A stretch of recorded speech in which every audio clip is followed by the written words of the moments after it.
Well, hello, and welcome back to another episode of working on my 1965 Studebaker Commander.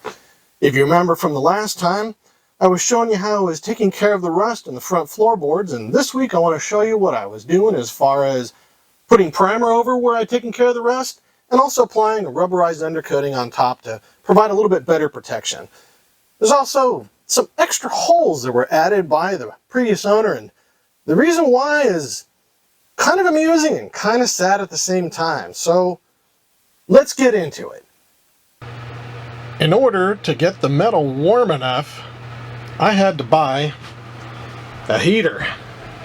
And trying to find a heater the end of March in the Pacific Northwest, well, you're not going to find it inside of a store because they're just selling air conditioners and fans.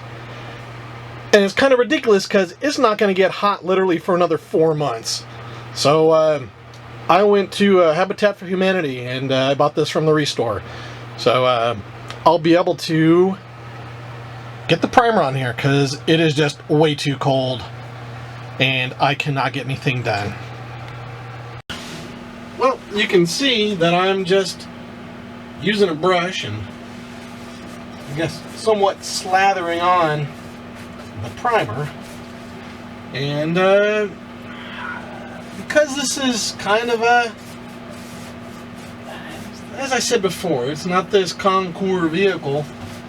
Sometimes you just gotta make do, and this will make do, and this will be fine.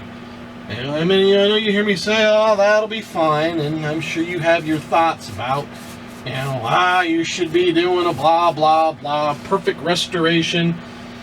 Well, you know what? I think sometimes we get caught up too much in, well, I gotta have it just perfect. Well, you know what? Sometimes the just perfect, we never get around to doing just perfect, and it just sits there, and it never gets done. And I think that keeps us from actually enjoying the vehicle. And the idea behind this is to drive it and enjoy it.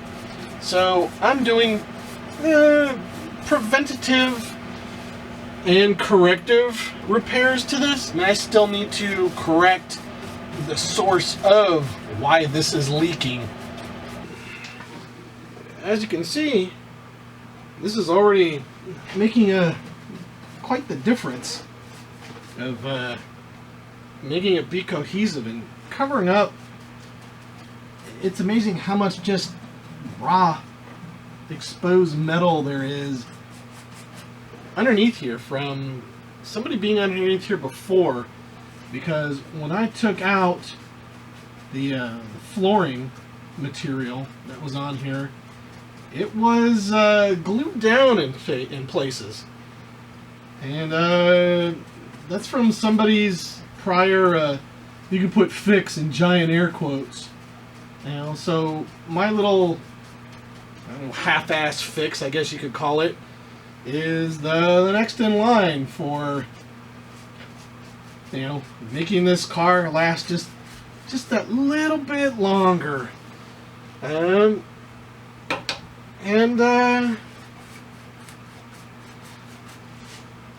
that's fine.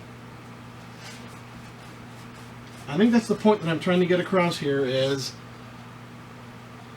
things don't need to be perfect, and I'm sure there'll be plenty of people that will disagree with me, and that's fine.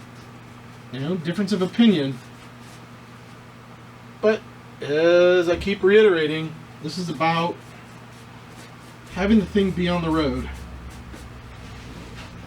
If this was, something that Jay Leno owned, that would be something completely different, because, well, he's got the money to pay people to fix stuff, along with him fixing stuff.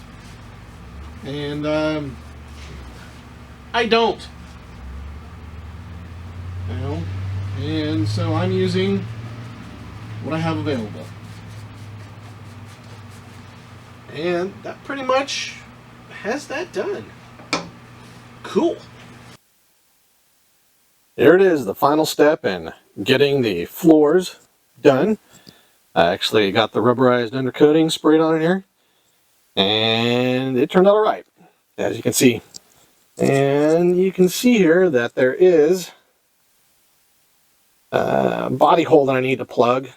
Let me come over here and show you that there's also some extra holes here. So you can see here's the mounting holes for the seat. And the previous owner, he added a hole here, and he added a hole here, moving the seat back quite a distance. Was it about 4 inches or so? Because, well, he was a pretty rotund individual. And that was one of the things I had to do when I first got the car, because it was hard to reach the pedals. That's how far back the seat was. So this is one step closer to being done. Well, there's still quite a bit more to do, but the nice thing is that I have this floor prepped, and I can start figuring out where my leaks are coming from. And I'm going to venture some guesses on that, and I'll let you know next time.